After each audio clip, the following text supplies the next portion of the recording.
Кочкор районунун Көкчөр айылындагы мектепте ашпозчулук кылган Нурсулуу Бектурсун кызы көптөн бери ишине тоскоол ыңгайсыздыкка кабылгандыгын жашырбайт. Чынында эле Турдакул Усмалиев атындагы бул билим уясынын ашканага делинген бөлмөсү бүгүнбү, эртеңби кулап калуу коркунучунда экендигин эске алсак, анын тынчсыздануусу жөндөйдөй. Ашканасы ушул, ыңгайлыксыз, кичирээк тар болуп атат. Биздин акыбыз начар, 200 бала тамак ичет. Бүгүнкү күндө жалпысынан 462 бала билим алган бул мектептеги жогорудагы көйгөй тээ баштан эле жаралып, алигиче же оңуна же солуна чечилбегени таң калыштуу. Көк жарлыктардын айтымдарында абалды оңдойбуз дешип, депутаты да, облус, район жетекчилери да далай жолу убадаларды беришкендер менен жабылуу аяк дагы эле жабылуу бойдон. Курулуп пайдаланууга берилгенден бери дээрлик 20 жыл өтсө да мына моундай мотураган окуучулар үчүн ашканага орун табылбай келет. Жанатан өзүңүздөр байкагандай ашканага деген жай таптакыр эле жараксыз абалына келген.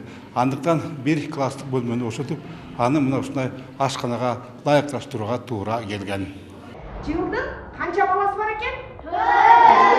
Калптын казанынын кайнабагыстыгы чын 2004 жылы ошондогу мамлекет башчысы кызыл тасмасын кескен Турдакул Усмалиев атындагы орто мектеп курулай макталуу экендиги минтип бүгүн ачыкка чыгып отурат. Маселен, анын долбоорунда көрсөтүлгөн жыйындар, спорт залдары жана ашкана кошумча иретинде кийинчерээк курулган. Бирок аларда чампалангандыктан көпкө узабай кейиштүү абалга кептелген.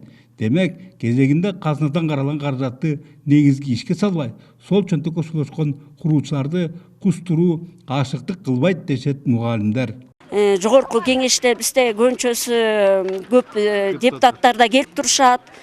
Аларга да кайрылуу жасаганбыз, бирок иш баягы алдыга жылган жок да. Ошо боюнча эле калдык. Какаганга муштаган болуп, 480 орунду деп курулган мектепте класс бөлмөлөрү да тартыш. Ушул кемтик эске алуу менен алгач ашар жолу менен бала бакча катары тургузулуп, убакыттын өтүшү менен кароосуз калган имаратты башталгыч класстардын окуучуларына ылайыкташтырышууда. Эгер анын тарыхына кайрылсак, мында да коррупциянын белгилери байкалат.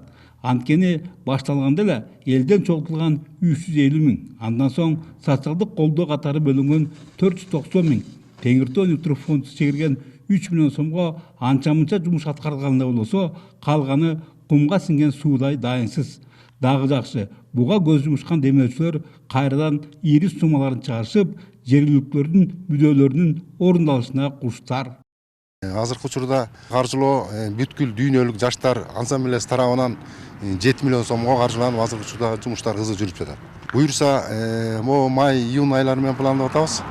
Если жумуштар кызуу жүрсө, бүтөт деген ойдабыз да. Тилекке каршы кем карч ушуну менен эле бүтүп калбай, Нарын облусунда курулуштары узакка созулган же пайдаланууга берилди делинген менен сапатсыз жасалган мектептер жок эмес.